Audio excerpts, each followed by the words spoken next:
Hey allies, Texas Chainsaw Massacre is here and it is available on Game Pass PC as well as Steam if you do have that. I'm looking at the Steam version here and it is running fantastically well on the ROG Ally. However, we are running the 900p settings and I'll show those in just a second. And high settings does struggle a little bit, especially in some of those darker areas. What I will say is that the nighttime maps are actually really hard to play on the Ally screen.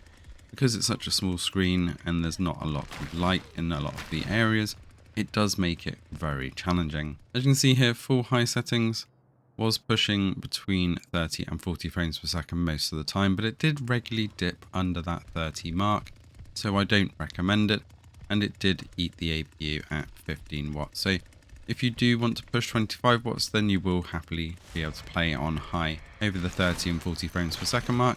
However, it will chew that battery up and give you only around an hour. If you're playing on power, obviously, then high settings, it's going to be just fine. But even at 900p, I do recommend bringing this down to medium and keeping it at 15 watts to be able to extend that playtime to around 2 hours. The only additions I made was to turn view distance to high and the VSync off from those medium preset, and that did give me a very consistent 40 to 50 frames per second at 15 watts and 900p, and actually made it an incredibly enjoyable experience on the Ally. Now, if you don't know how to do the 900p mode, then I have put the link in the description below to our guide for that.